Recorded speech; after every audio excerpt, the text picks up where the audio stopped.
अस्सलाम वालेकुम, welcome to my channel.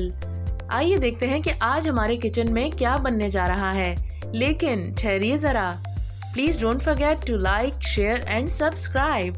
Thank you. अस्सलाम वालेकुम, क्या हाल है आप सबके।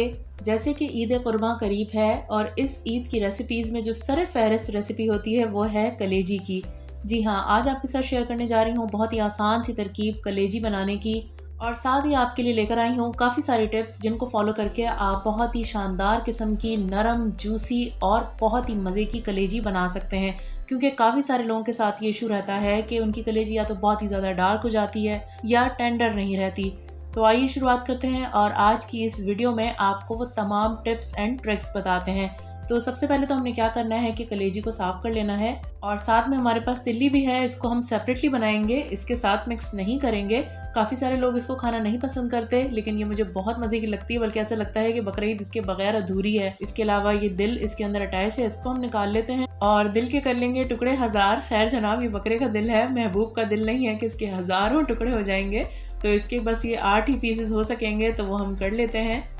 और बाकी सारी कटिंग भी हम अपने हिसाब से कर लेंगे। थोड़े से बड़े पीसेस रखेंगे क्योंकि पकने के बाद ये श्रिंक होते हैं। तो यहाँ पर ये फेफड़े हमने पहले बॉईल कर लेना है, क्योंकि इसमें से झाग काफ़ी निकलता है जो कि पकते हुए बहुत मसला करता है। तो आप एक पानी से इसको निकाल दीजिए, यानी कि 5 मिनट तक के आपने इनको अच्छे तरीके से उबालना है और उस पानी को फेंक देना है। और यहाँ ये आपके सामने है। उबालने के बाद अब क्या करना है कि हमने इसमें नमक डाल देना है।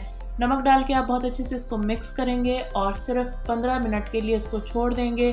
15 मिनट काफ़ी रहेंगे। नमक लगाने से एक तो ये बहुत टेंडर हो जाते हैं, यानी नरम बनते हैं, और दूसरी बात ये कि इनकी रंगत बहुत अच्छी रहती है। कभी भी आपको डार्क कलर की कलेजी नहीं मिलेगी इस तरह से आप पकाएंगे तो। और कलेजी के अंदर एक ख़ास किस्म की बिसांत होती है, वो भी नमक लगाने से निकल जाती है।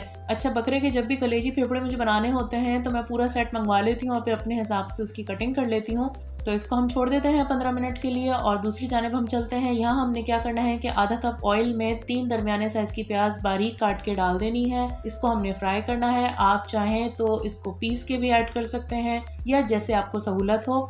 तो इसको हमने इतना फ्राई कर लेना है कि ये बहुत डार्क कलर की नहीं होनी चाहिए, क्योंकि प्याज को ज़्यादा फ्राई कर लेंगे तो वो भी असरअंदाज होती है मसाले की रंगत पर। उसके बाद हम इसमें शामिल कर देंगे 2 खाने के चम्मच लहसुन अदरक का पेस्ट। और ये जो मसाले मैं आपको बता रही हूँ ये बिल्कुल एक्यूरेट हैं एक पूरे कलेजी के सेट के लिए। 2 चाय के चम्मच हम इसमें ऐड करेंगे पिसी हुई लाल मिर्च के। आप अपने हिसाब से मिर्चें कम या ज़्यादा कर सकते हैं। 2 ही चाय के चम्मच हम इसमें ऐड करेंगे पिसा हुआ धनिया। आधा चाय का चम्मच हम इसमें डालेंगे हल्दी। बहुत ज़्यादा हल्दी डालेंगे तो सालन पीला पीला सा हो जाएगा। और 1 चाय का चम्मच हम इसमें शामिल करेंगे पिसा हुआ गरम मसाला, जिसमें काली मिर्च, लौंग, दालचीनी और बड़ी इलायची शामिल है। अब आपने क्या करना है कि इस मसाले को भून लेना है। हल्की आंच रखिएगा, तेज़ आंच रखेंगे तो मसाला जलना शुरू हो जाएगा। और अगर ज़रूरत पड़े तो इसमें आधा कप के करीब पानी ऐड कर दीजिए, क्योंकि पानी के साथ आप मसाले की भुनाई करेंगे तो मसाला बहुत अच्छा रहेगा। 5-10 मिनट के लिए हमने मसाले को भूनना है, और जब ऑयल सेपरेट हो जाएगा, पानी खुश्क हो जाएगा, तो हम इसके अंदर कलेजी और फेफड़े, दिल शामिल कर देंगे। इनको हमने एक पानी से निकाल लिया है। नमक समेत हम इसमें नहीं डालेंगे, नमक वाला पानी हमने रिमूव कर दिया है। इसको आपने तेज़ आंच पर भूनना है। आंच को आपने तेज़ इसलिए रखना है कि तेज़ आंच पर जब आप इस तरह से गोश्त को डालते हैं तो तमाम जूसेस उसके अंदर लॉक हो जाते हैं, जैसे कि स्टेक वगैरह बनाते हुए हम टिप को फॉलो करते हैं। और तमाम चीज़ें डालने के बाद नमक मैं इसलिए ऐड कर रही हूँ कि इस तरह से पता चल जाता है आपको कि नमक की क्वांटिटी कितनी रखनी है। अब आपने इसमें इतना पानी ऐड करना है कि 20 मिनट के लिए ये मीडियम आंच पर पकता रहे, क्योंकि तेज़ आंच पर हमने इसको नहीं पकाना।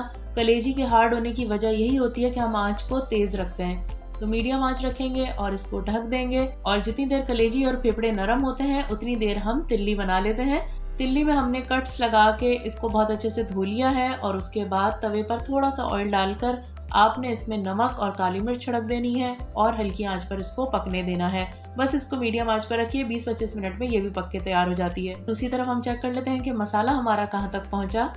तो पानी इसका खुश्क हो चुका है और 20 से 25 मिनट काफ़ी होते हैं दिल, फेफड़े और कलेजी को गलने के लिए या पकने के लिए।